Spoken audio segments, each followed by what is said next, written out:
जय हिंद दोस्तों। एसएसजीडी की प्रिपरेशन कर रहे हो तो आप सबको ये बात पता होना चाहिए कि एसएसजीडी के दोस्तों डॉक्यूमेंट वेरिफिकेशन में कौन कौन सा डॉक्यूमेंट हमारे लिए बहुत ज्यादा इंपॉर्टेंट है। अगर ये डॉक्यूमेंट हमारे पास नहीं होता है तो एसएसजीडी के डॉक्यूमेंट वेरिफिकेशन हमें रिजेक्ट कर दिया जाएगा।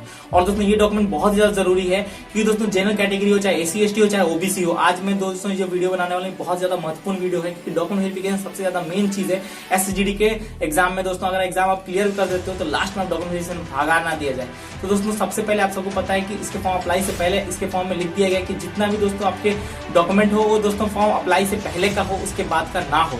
क्या दोस्तों अगर बाद का होगा तो क्या हमें रिजेक्ट कर दिया जाएगा, क्या हमें भगा दिया जाएगा, पूरी जानकारी दूंगा। और दोस्तों एससी एसटी के लिए कौन सा डॉक्यूमेंट इंपॉर्टेंट है, ओबीसी के लिए कौन सा डॉक्यूमेंट इंपॉर्टेंट है और जनरल कैटेगरी कौन सा इंपॉर्टेंट डॉक्यूमेंट है। कि मैं दोस्तों एसएसजीडी का दो बार दे चुका हूँ, 2018 में भी दिया था, उसके बाद दोस्तों अभी मैं 2021 में भी रिजेक्ट हुआ हूँ। दो बार रिजेक्ट होने के बाद पूरा दोस्तों कंप्लीटली नॉलेज है अपने भाई को कैसे डॉक्यूमेंट वेरिफिकेशन में वहां चेक किया जाता है, क्या क्या होता है और पूरी जानकारी दूंगा दोस्तों। उससे पहले अगर आप दोस्तों एसएसजीडी की तैयारी कर रहे हो तो दोस्तों आपको पता है कि अभी हमारे लिए मेन चीज है प्रैक्टिस सेट लगाना बहुत जरूरी है। और दोस्तों न्यू एग्जाम के पैटर्न पे चक्सू पब्लिकेशन की तरफ से इनके प्रैक्टिस सेट आ जाते हैं मार्केट में। और दोस्तों आप चाहो तो इनके प्रैक्टिस सेट को लगा सकते हो और अच्छा स्कोर ला सकते हो। और दोस्तों इनकी गाइड भी मार्केट में अवेलेबल है क्योंकि न्यू एग्जाम के पैटर्न पे है तो इनके प्रैक्टिस सेट और गाइड दोनों मार्केट में अवेलेबल है। और इतने अच्छे हैं प्रैक्टिस सेट और गाइड है कि दोस्तों आप देख सकते हो कि फ्लिपकार्ट में दोस्तों बेस्ट सेलर की तरफ से मिलता है। 4 स्टार की रेटिंग है दोस्तों, 4.5 स्टार की मतलब 4.5 की रेटिंग है, मतलब 5 से थोड़ा सा कम है लेकिन 4.5 की रेटिंग है। बेस्ट सेलर है दोस्तों फ्लिपकार्ट पे, आप एक बार देख सकते हो जाके।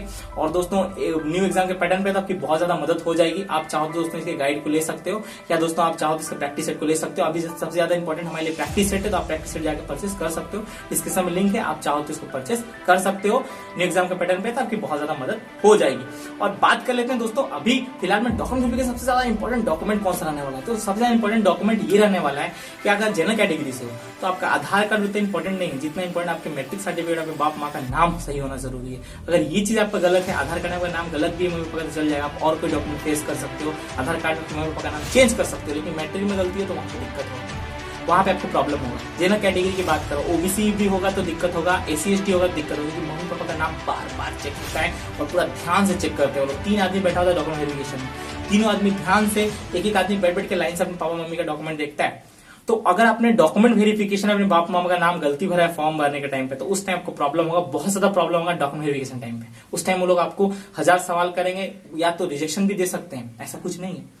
लेकिन आधार कार्ड इतना मान्यता नहीं है, तो अगर आपने मम्मी पापा का नाम गलती किया है मैट्रिक में तो दोस्तों आपको दिक्कत होगा। उन लोगों के मतलब कोर्ट ऑफ एफिडेविट बना के जाना, अगर लोग पकड़ लेते हैं तो दिक्कत है, नहीं पकड़ते तो कोई दिक्कत नहीं। और फॉर्म अप्लाई के बाद का अगर होगा तो चलेगा कि नहीं, रेसिडेंट सर्टिफिकेट होगा भी तो चल जाएगा, ओबीसी होगा तो भी चल जाएगा, ठीक है। ऐसा कोई दिक्कत नहीं कि फॉर्म अप्लाई के बाद लिखा हुआ है इसके नोटिफिकेशन में, लेकिन मैं आपको बता दूं चल जाता है क्योंकि मेरा जो रेसिडेंट सर्टिफिकेट था वो फॉर्म अप्लाई जब मैं मेडिकल जाने वाला था उसके 5 दिन पहले का मैंने रेसिडेंट सर्टिफिकेट बना के गया था और मेरा एक्सेप्ट हो गया था। किसी का भी रेसिडेंट सर्टिफिकेट और ओबीसी में भुवनेश्वर में कोई भी दिक्कत नहीं था, तो आपका भी एक्सेप्ट हो जाएगा अगर बात का भी आप बनाते हो।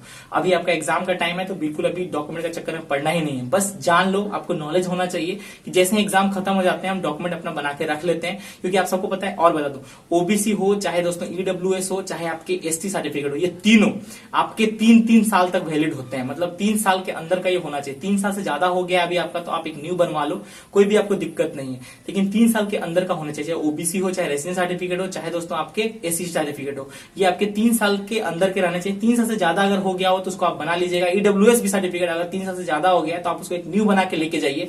और दोस्तों आपके जो ओबीसी है चाहे एससी एसटी, ये आपके सेंट्रल फॉर्मेट में होना चाहिए। स्टेट फॉर्मेट में बहुत बच्चे ले गए थे नेक्स्ट टाइम और उनको विदा कर दिया गया था, 2 से 3 दिन का टाइम दिया गया था। अगर 3 दिन के अंदर वो नहीं बना के लाते तो फिर उनको रिजेक्ट कर दिया जाता। तो आप सोच लो पहले कितना इंपॉर्टेंट है रेसिडेंट सर्टिफिकेट और दोस्तों ओबी सर्टिफिकेट।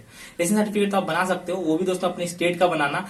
कितने बच्चे ना कि परमानेंट यहाँ का टेम्पोररी रेसिडेंट सर्टिफिकेट बनाना चाहिए। रेसिडेंट भी 2 टाइप का होता है, टेम्पोररी रेसिडेंट सर्टिफिकेट की दोस्तों आप रहने वाले यहाँ के हो लेकिन इतने साल से यहाँ रह रहे हो, ये होता है टेम्पोररी रेसिडेंट सर्टिफिकेट। ये एसएसजीडी में एक्सेप्ट नहीं किया जाता है। और दोस्तों एसएसजीडी में वो रेसिडेंट सर्टिफिकेट एक्सेप्ट किया जाता है यहाँ पे परमानेंट नेगेटिविटी विद जहां पे आप रहते हो, सुंदरगढ़ हो झारखंड हो, और दोस्तों परमानेंट नेगेटिविटी सुंदरगढ़ यहाँ पे इतना साल से रह रहा है, सब कुछ लिखा होगा लेकिन परमानेंट रहना चाहिए। टेम्पोररी वाला एक्सेप्ट नहीं किया जाता है, वो आपको भगा दिया जाएगा। टेम्पोररी रेसिडेंस सर्टिफिकेट लेके बहुत जन चले गए थे, उनको दोस्तों किया गया था कि परमानेंट आप बना के लेके आइए। जो भी दोस्तों आपके सुंदरगढ़ वाले हैं, हमारे यहाँ के मैं बता रहा हूँ, और आपके बाहर के भी ऐसे ही होगा, तो परमानेंट रेसिडेंस सर्टिफिकेट आपको बना के लेके जाना है। मेन डॉक्यूमेंट आपका मैट्रिक सर्टिफिकेट है, आपके +2 है, +2 आप नहीं भी रहोगे चलेगा, लेकिन मैट्रिक से जिससे फॉर्म अप्लाई होता है ये ज्यादा वेरीफाई होता है। मैट्रिक सर्टिफिकेट पर नाम सही रहना चाहिए, और दोस्तों आपके बाप माँ का नाम भी सही रहना चाहिए। उसके बाद दोस्तों आप एनसी सर्टिफिकेट से हो, अगर आप एनसी सर्टिफिकेट नहीं दे पाते वहां पे, तो क्या आपको भगा दिया जाती है कि वो अलग अलग सेंटर के हैं, कितने जगह अगर नहीं भी एनसी सर्टिफिकेट होता है तो वो नंबर कट जाता है उनका, जो आपका एक्स्ट्रा नंबर मिलने वाला था, लेकिन भगाते नहीं है। और कुछ कुछ सेंटर में भगा दिया जाता है, वो सेंटर वालों के ऊपर डिपेंड करता है, वो आप कुछ नहीं कर सकते उसमें, लेकिन सेंटर के ऊपर डिपेंड है। ऐसा नहीं कि अगर आप एनसी सर्टिफिकेट नहीं आपने येस कर दिया तो आपको भगा दिया जाएगा। कुछ कुछ सेंटर में एक्सेप्ट कर लिया जाता है। ये ऑल ओवर इंडिया के है ना, तो ऑल ओवर इंडिया के सेंटर अलग अलग होते हैं, तो सेंटर वाइज हमें एक्सेप्ट भी कर लिया जाता है, तो उसका आपको दिक्कत नहीं, कोई भी जरूरत नहीं है। और दोस्तों एसटी ओबीसी के लिए ओबीसी सर्टिफिकेट और एसी सर्टिफिकेट और ईडब्ल्यू सर्टिफिकेट सेंट्रल फॉर्मेट में होना चाहिए। और दोस्तों एक बहुत ही महत्वपूर्ण चीज, 3 साल के अंदर होना चाहिए। मैट्रिक सर्टिफिकेट आप सबका नाम सही होना चाहिए, और दोस्तों कुछ भी नहीं है, बस आपके रेसिडेंस सर्टिफिकेट आपके पास होना चाहिए, बस इतना ही डॉक्यूमेंट मांगता है भाई, इससे ज्यादा कुछ नहीं मांगता है।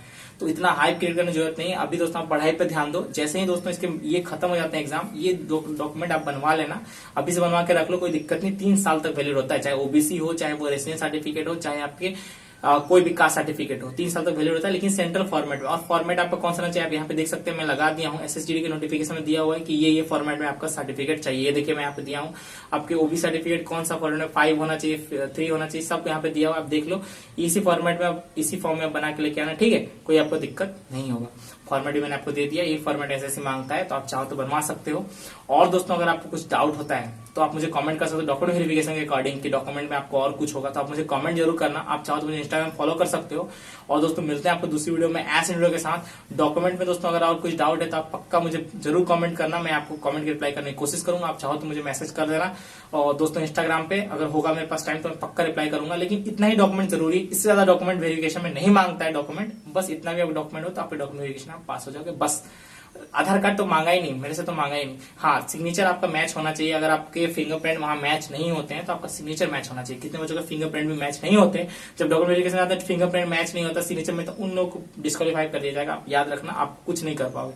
लेकिन जिन लोगों का फिंगरप्रिंट मैच नहीं होता है, सिग्नेचर मैच हो जाता है, तो कोई दिक्कत नहीं है, उनको रखा जाएगा और एक अलग फॉर्म दिया जाएगा, फॉर्म भर के वो लोग जाएंगे, कोई भी दिक्कत नहीं होगा, उन लोग आराम से क्लियर कर देंगे, ठीक है। होपफुली आप समझ गए होंगे मैं क्या समझाना चाहता हूं। तो डॉक्यूमेंट वेरिफिकेशन में ये सारे डॉक्यूमेंट आपके जरूरी हैं, तो आप बनवा लेना, अभी नहीं, एग्जाम खत्म होने के बाद, और आपको कोई भी दिक्कत नहीं होगा।